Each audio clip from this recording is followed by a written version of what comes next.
Nunca he sido de propósitos de año nuevo. ¿Por qué? Yo qué sé. Soy bastante pragmático y siempre me han parecido una chorrada esas resoluciones que al final, al cabo de 2-3 semanas, se abandonan.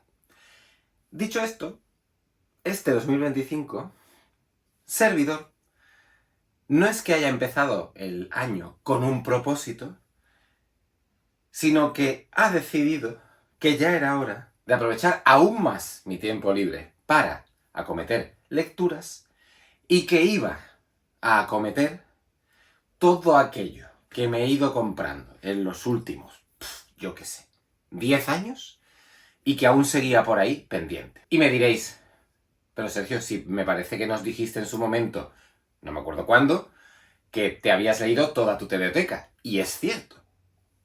Todo lo que está aquí ha sido leído, aunque a veces no en papel. Ha sido leído en digital. Ha sido adquirido después en papel, pero como ya me lo había leído en digital, se almacenó. Bueno, pues este va a ser el año en el que Sergio se va a leer todo aquello, o va a intentar leer parte, todo es imposible, parte de lo que he ido adquiriendo a lo largo de los últimos años, y como será parte de las lecturas que vaya haciendo cada semana, os las voy a traer. Y ya en el vídeo de hoy voy a sacar cosas que me he leído en los últimos 15 días, quizás más actuales de lo que a partir de la próxima semana empezará a aparecer por aquí, pero, no obstante, cosas que ya estaban en la biblioteca. Muy buenas, estas son las lecturas Fancueva, esto es Comics Theme, ¡empezamos!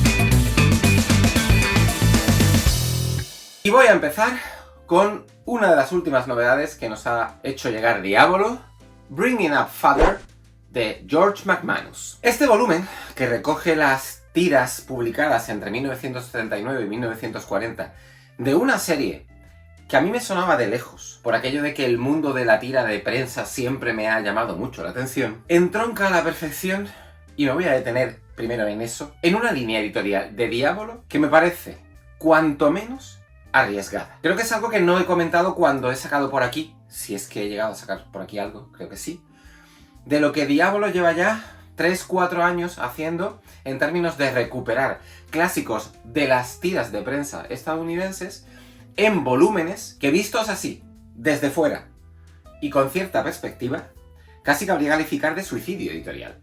¿Por qué? Porque son volúmenes bastante caros, y este Bringing Up Father no es una excepción a la regla. Son volúmenes enormes que necesitan de un espacio concreto para poder ser almacenados.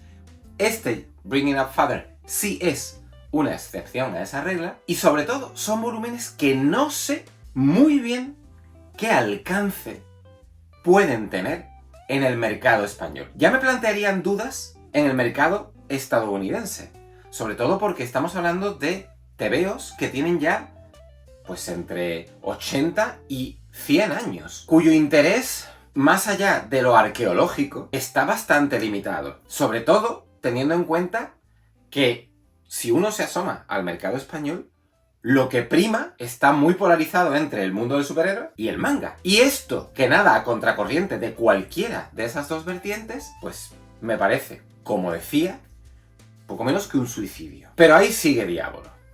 Y ahí sigue su cabeza visible, Lorenzo, apostando por esto que, una vez se asoma uno a cualquiera de los volúmenes previos, no de Bringing Up Father, sino de Little Abner, o del Thimble Theater, de F. Segar, o de cualquiera de los otros volúmenes que recuperan tiras de prensa, se encuentra, primero, con un producto editado con un mimo espléndido, lo tuyo que calco de aquello que no sé bien qué editorial, me atrevería a decir que esto en Estados Unidos o lo saca Dragon Quarterly o lo saca Fantagraphics, pero no lo tengo muy claro, no he investigado, así que es una suposición más o menos bien educada. Dentro de ese mimo con el que digo que está editado esto, encontramos siempre en estos volúmenes todo un mundillo de prolegómenos en forma de artículos que siempre son de lectura obligada, porque sitúan nuestra cabeza en el momento específico en el que el material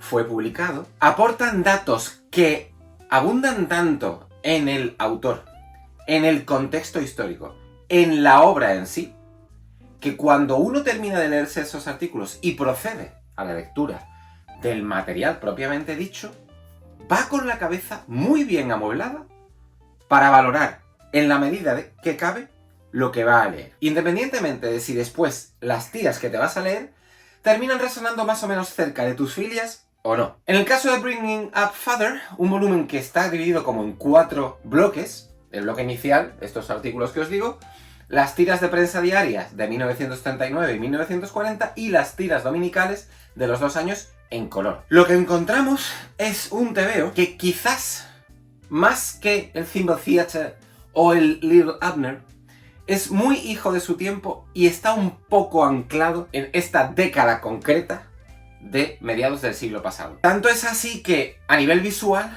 lo que desarrolla George McManus, que es una gozada, sobre todo en cuestión de escenarios, está muy influenciado lo que vemos por el Art Deco que causaba furor en Estados Unidos en aquella década. Si a los personajes tenemos que referirnos, es muy curioso el muy diferente tratamiento que da McManus a la pareja protagonista, caricaturizada hasta cierto extremo, y al resto de personajes que no están caricaturizados y contrastan muchísimo con la pareja protagonista. Bringing Up Father es un cómic acerca de un matrimonio, de sus aventuras y desventuras, de cómo, llegado a este punto de la serie en 1939, se han convertido en nuevos ricos y cómo cada uno lidia con esa nueva situación, él queriendo seguir siendo un tipo normal que disfruta de los encuentros en el pub con sus colegas y de carne con repollo, y ella, una nueva rica en la definición más estricta del término. Y de la fricción de esos dos mundos tan distantes surge un humor que a mí particularmente no me ha terminado de convencer.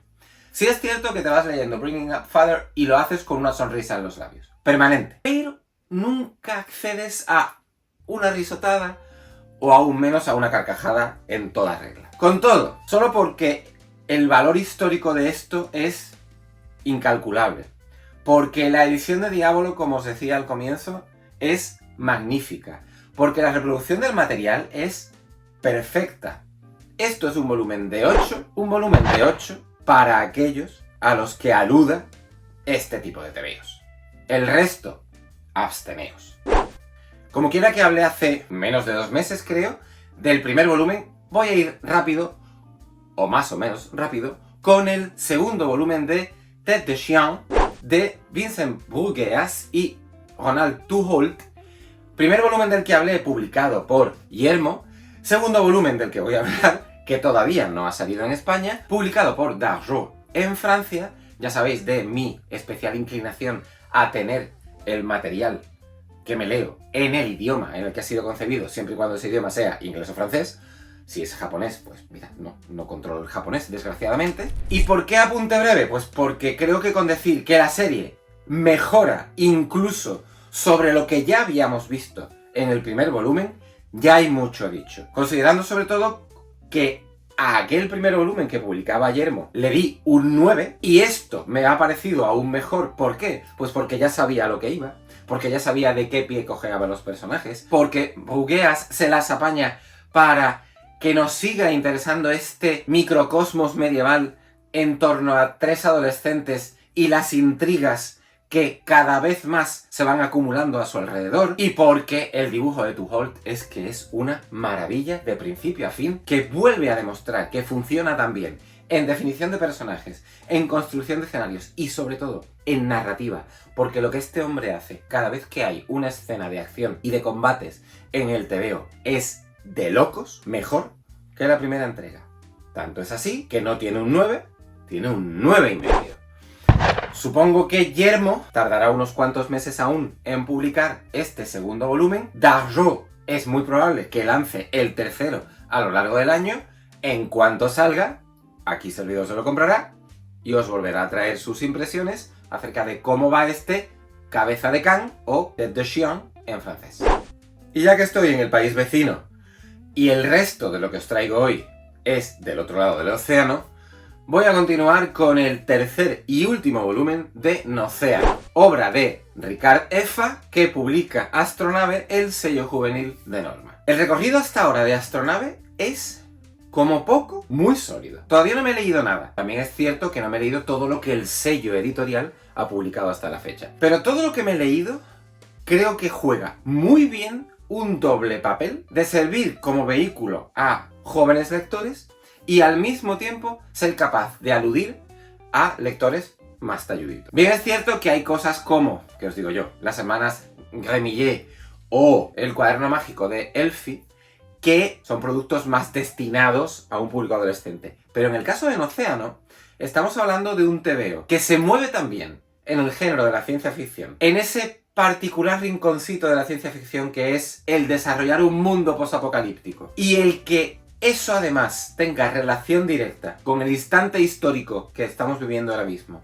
con la preocupación a nivel mundial por el cambio climático, quien la tenga, y por hacia dónde estamos dirigiéndonos como especie, que quizás, en el caso del océano, lo que hace EFA quede más cercano de la órbita de un adulto que la de un adolescente. Nocéano, al que me tiré de cabeza cuando salió, porque Ricard F. es un autor que llevo siguiendo desde que prorrumpió en el panorama tebeístico español, y no hay cosa que haya hecho que no me haya encantado como poco, sirve al autor español para hablar de muchas cosas. Las principales ya las he dicho, pero hay más cosas de las que habla EFA en este título. Y además lo hace con un dibujo al que no cabe calificar de otra manera que no sea de espectacular, y sobre todo con un diseño de producción que me parece de lo mejor, si no lo mejor, que le he visto al autor, habida cuenta de que es la primera vez que se vuelca en construir un mundo ficticio, porque casi todo lo que había leído de EFA, si no todo lo que había leído de EFA hasta entonces, eran miradas a momentos históricos previos al nuestro, muy bien documentadas, pero documentadas. Aquí no hay documentación ninguna, todo es fruto de la imaginación del artista, y a fe mía, que tiene una imaginación prodigiosa para situarnos de manera inequívoca en un futuro en el que todo parece estar atado a un realismo espléndido. Recorriendo los 3 volúmenes que han formado parte de Nocéano, sí que he hecho algo de menos el que de uno a otro se dé una ligazón algo más fuerte. ¿Por qué? Pues porque me da la sensación de que EFA tenía muy claro qué quería contar en cada uno de ellos, qué hilo de fondo sutil hilvanaba la historia de Atari y de Tika, pero visto con cierta perspectiva, hay cierto talante episódico en cada uno de esos 3 volúmenes que no sé si hubiera podido mejorar de haber accedido EFA a una continuidad algo más fuerte. Pero esto, como se diría en inglés, es hacer un poco de nitpicking. ¿Por qué? Pues porque estamos ante un tebeo de 8,5, que quizás se me ha quedado corto, no solo en ese aspecto que os digo de hilvanar con más intensidad el hilo conductor de la serie en su globalidad, sino en aspectos de aquí y allá que quizás me han parecido algo más infantiles. Algo más infantil. No me malinterpretéis, esto es un tebeo casi sobresaliente, como acabo de decir, y una lectura que hay que arrimar sí o sí a las nuevas generaciones, porque su contenido acerca del cambio climático está tan bien tratado y es tan cercano a lo que necesita escuchar un adolescente que EFA nos lo ha puesto a huevo para que se lo lancemos a nuestros hijos. Y me voy ya a eso que os traigo del otro lado del Atlántico, 4 títulos, a cada cual más potente, y voy a empezar con el Ain't No Grave de Scotty Young y Jorge Corona. Jorge Corona es un dibujante que está últimamente, de nuevo, locución inglesa, on fire. El tío no para. Es que tan pronto hemos terminado de leer una colección, o estamos terminando de leer una colección, como de repente nos lo encontramos en otro sitio. Bien es cierto que se está moviendo siempre en el entorno de Image, muy cercano además a Scotty Young, porque este Ain't No Grave es el tercer trabajo que hace en colaboración con el guionista y dibujante. Los otros 2 fueron Middle West y Me You Love in the Dark. ¿Y por qué os traigo Ain't No Grave? Bueno, aparte de que es una lectura sobresaliente, es un tebeo de 9. Porque, de nuevo, vuelve a demostrar que Scotty Young funciona muy bien en el mundo del humor, pero también funciona muy bien en el extremo opuesto del espectro, como ya demostró con Middle West, una serie de un calado muy oscuro, como ya demostró con The Me You Love in the Dark, también de un talante bastante oscuro, y como vuelve a demostrar con Ain't No Grave, un weird western, se podría calificar, o sea, un western raro, que la traducción al español no hace justicia al término inglés. Que, a mi parecer, considerando otros weird westerns que he leído, como por ejemplo The Sixth Gun, que no terminó de convencerme, está muy arriba de este subgénero del fantástico. El guión de Scott y John funciona, y me vais a perdonar el recurso fácil, como un tiro. Y tanto es así que llegadas a las últimas páginas, ese tiro va directo a nuestro ánimo, porque, cuidado, esto no es una historia de felicidad, no. Esto es una historia de vas a acabar con el ánimo algo más bajo de cómo lo tenías cuando empezaste la lectura. Y también, no hay ningún problema en que de vez en cuando nos asomemos a lecturas de esta personalidad. El dibujo de Corona funciona a las mil maravillas. Sí, es cierto que hay veces que su narrativa, y esto es algo que donde mejor se puede ver ahora mismo, es en los números de Transformers que el dibujante está realizando, es algo oscura. ¿Y por qué en Transformers es donde se ve mejor? Pues porque cuando has pasado unas cuantas páginas de robots peleando, es muy fácil perderse en lo que el artista trata de plantear. Ain't No Grave no entra tan fuerte dentro de ese mundo de obscuridad narrativa, sí que hay aquí y allá algún que otro problemilla, muy solventado por la potencia de todo lo que concierne a diseño del TVO, y este es uno de esos títulos que, una vez más, refuerza mi impresión acerca de que, hoy por hoy, Image es, sin lugar a dudas, la mejor editorial que hay en Estados Unidos, muy por encima de Marvel y bastante por encima de DC. Y hablando de Marvel, me voy a meter con la nueva edición que la Casa de las Ideas, en colaboración con Abrams Comics Arts, ha hecho del Fantastic Four Full Circle de Alex Ross. ¿Y por qué me he pillado esta nueva edición si ya tenía la otra? A ver, ¿cómo os lo digo? Porque originalmente, este último trabajo de Alex Ross como autor completo se publicó de manera estricta con el contenido de la novela gráfica, y esta nueva edición, que en términos de edición a secas es una pasada, porque es de formato enorme, más grande que un Absolute americano, porque la encuadernación es una gozada, está hecha en tela con un gusto exquisito, y porque el contenido es que al final lo menos relevante, y coged esto con muchas pinzas, lo menos relevante de esta nueva edición del Full Circle es la propia novela gráfica. ¿Y por qué digo esto? Pues porque a lo largo de las casi 350 páginas que se aglutinan en este volumen, tenemos, a saber, la novela gráfica original, una reproducción casi en formato facsímil del número de los Cuatro Fantásticos de Stan Lee y Jack Kirby, del que esta novela gráfica es continuación, una serie de artículos muy profusos escritos por el propio Alex Ross, asomándose a todo lo que fue el proceso de producción de esta novela gráfica, y después toda la novela gráfica en los thumbnails iniciales, toda la novela gráfica en lápiz, toda la novela gráfica en tinta y todas las pruebas de color que llevaron a el resultado final de la novela gráfica. Y además, todas las portadas que Alex Ross ha hecho en tiempos bastante recientes para la serie regular de Fantastic Four. Impresionante. Es que de verdad, lo he dicho hace escasos minutos, lo de menos es si Full Circle está bien o no. Que lo está.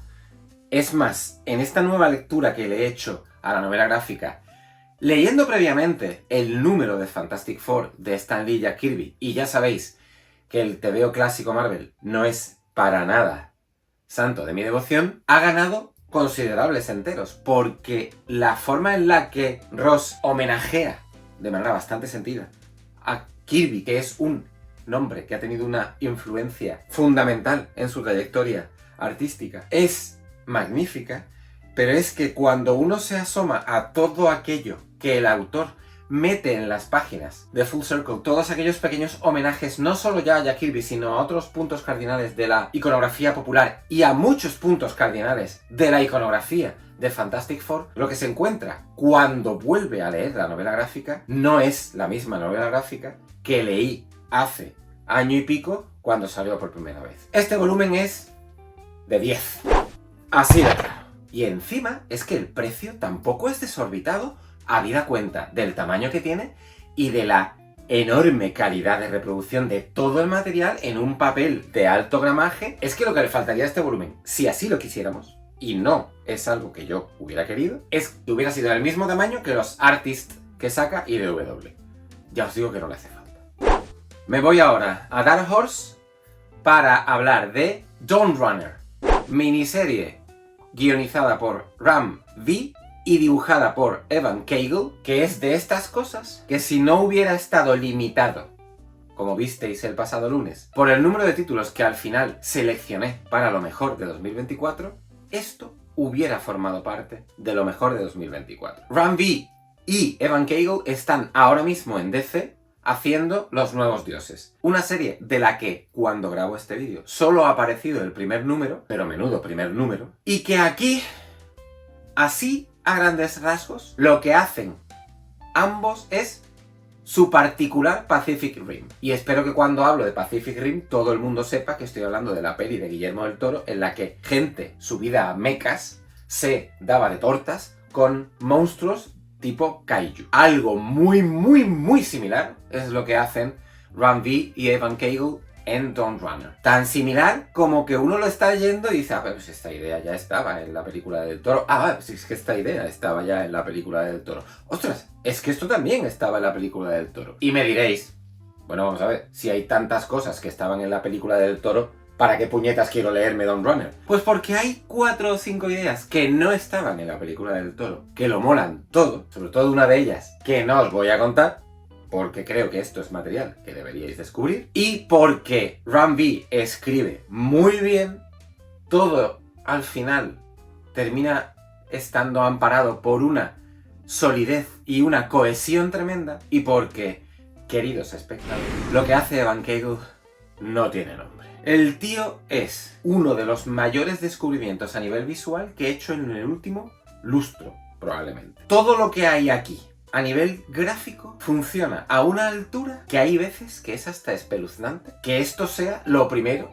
que le hemos leído al artista. No sé si tendrá algo previo. De hecho, la ficha biográfica que viene al final de este volumen publicado por Dark Horse hace mención exclusiva a es un artista que vive y trabaja en París, punto, que entiendo que es su primer trabajo profesional, y de verdad, es que esto es de una calidad que apabulla, pero hasta niveles que no os podéis hacer una idea, y apabulla en términos de increíble lo que hace con los personajes, increíble lo que hace con el diseño de bichos y de los mechas que aquí salen, pero increíble sobre todo a nivel narrativo, lo que aquí consigue Cagle, aún pecando de cierto obscurantismo aquí y allá en las peleas de mechas y kaijus, es alucinante. Quería haber dicho antes con respecto a Ain't No Grave, ¿quién publicará Ain't No Grave aquí en España?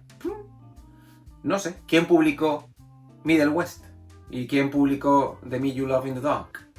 Es que no me acuerdo. Pues probablemente los mismos que publicaron esas dos, si es que esas dos han sido publicadas en España, que diría que sí, ¿no? Al menos Middle West creo recordar que sí apareció aquí. Comentarios y refrescarme la memoria, por favor. ¿Quién publicará Dawn Runner de publicarse en España? Que espero que sí, para que aquellos no angloparlantes podáis disfrutar como se merece de este TVO. Pues tampoco lo tengo muy claro, porque al ser de Dark Horse es susceptible de terminar en un montón de sitios diferentes. Apostaría que esto es carne de Norma, pero lo mismo me equivoco. Eso sí, creo que es muy evidente que no le he dado nota. Es un TVO de 9.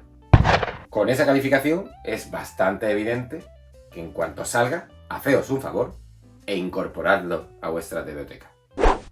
Y me voy de nuevo a Image para terminar el programa de hoy con Friday, de Ed Brubaker y Marcos Martín.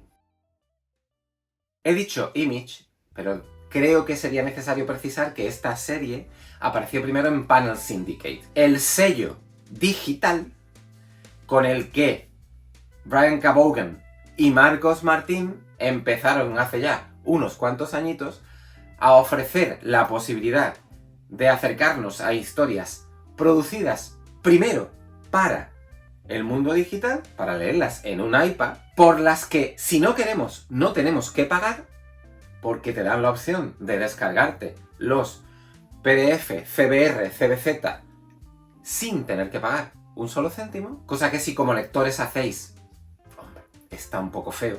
Yo, todo lo que ha sacado Panel Syndicate hasta ahora, y es considerable el volumen que ya arrastra el sello editorial, lo he pagado, aunque sea poco, 2-3 euros más o menos por grapa, es lo que he ido pagando cada vez que sale una nueva. Estamos ayudando a que Vaughan, Marcos Martín y todos los autores que han ido sumándose a este proyecto tan singular, pues puedan seguir trabajando. Panel Syndicate tiene ya, como digo, un recorrido en el que quizás no todo es imprescindible, pero quitando aquellas 2-3 cosas que no os recomendaría, estamos hablando de una editorial que tiene en su haber cosas como A. The Private Eye, B. Barrera, C. Black Hand y Ironhead de David López, D. Universo de Albert Monteys. Y casi que podría quedarme ahí.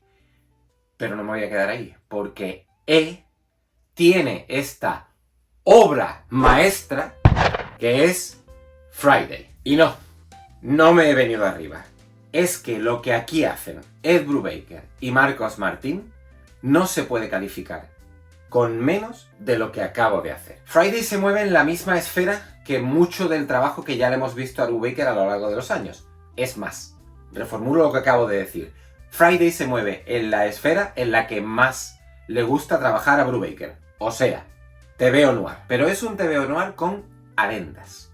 Adendas que no voy a comentar porque esto es algo que os tenéis que leer sí o sí en cuanto se publique en España, y apostaría porque todo lo que ha ido sacando Panel Syndicate ha terminado en Astiberri, que esto lo publicará Astiberri. Sí o sí, espero que en una edición de estas que, además, superen con mucho los 3 volúmenes en formato chiquitito, en los que ha salido en papel por parte de Image, que son los que os traigo hoy. Sin querer comentar, pues, mucho más allá de noir con adendas. En lo que concierne a Brubaker, sí que os puedo decir que, al igual que hemos visto en otros puntos cardinales de la producción de Brubaker en el género, aquí hay un tratamiento de personajes espectacular, una concepción del misterio espectacular, una capacidad para que el lector no pueda adelantarse a lo que va sucediendo espectacular, y una cohesión interna en la historia espectacular.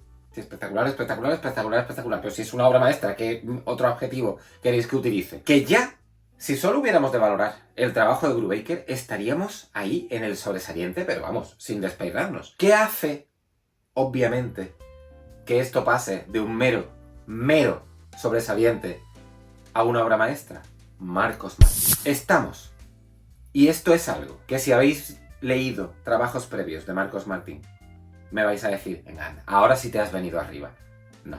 Esto es el mejor trabajo del dibujante español. Y el mejor trabajo de Munsa Vicente, la que aplica color a los lápices y tintas de Martín. Mirad que hay momentos en el desarrollo de la historia, y esto es algo a lo que he ido a fijarme en esta segunda vez que me la he leído, ya del tirón, porque me la fui leyendo conforme fue apareciendo en Panel Syndicate, en los que Marcos Martín prescinde de fondos.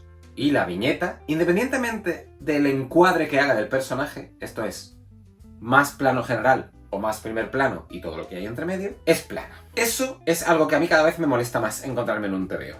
Y es un detalle que ha ido a lo largo de los años haciendo que me aleje del manga. Pero es que esa decisión de Martín de prescindir de fondos está tan bien asentada y tan bien integrada en todo lo demás de construcción de lore de este Friday, en el que el autor se deja la piel para que el pueblecito muy Stephen Kiniano en el que tiene lugar la acción de esta cabecera, es que lo puedas recorrer mentalmente a poco que leas esto con la suficiente intensidad. Todo en Friday a nivel visual está construido con un mimo extremo, con un cariño extremo y con una tridimensionalidad que justificaría valorar esto como el mejor trabajo de Martin. Pero es que si encima a eso añadimos un diseño de personajes que se mueve entre la fina línea que separa a la caricatura de la no caricatura, para que se entienda bien el argumento, tirando más quizás hacia lo primero, porque cuando os asoméis a Friday vais a ver que la configuración de personajes es bastante caricaturesca, pero es una caricatura que casa tan bien con todo el tono de la narración y que además permite hacernos de manera tan directa con los diferentes actores que por aquí se van moviendo, que es irreprochable. Como irreprochable es la enorme elocuencia que Marcos Martín gasta en las páginas de esta historia en términos de narrativa. Creo que estamos hablando aquí ya de un narrador consumado, si es que ese mismo argumento no cabía utilizarlo refiriéndonos a otros puntos cardinales de la telegrafía de Martín, como podrían ser The Private Eye o incluso, ¿qué os digo yo?, The Oath de Doctor Extraño. Aquella novela gráfica que para mi gusto es probablemente la mejor historia que se ha contado del Doctor Extraño. Hay quien me podría decir que me podría haber ahorrado toda esta exégesis acerca de Friday cuando, casi empezando a hablar de ella, he dicho que se trataba de una obra maestra. Vale, pero es que tenía ganas de hablar de Friday. Ahí lo lleváis. Nos quedamos aquí. Espero que la selección que hoy os he traído os haya gustado. Tenéis los comentarios para decirme lo que buenamente queráis. Nos vemos en el próximo. Hasta entonces, sed muy felices, leed muchos tebeos, paz.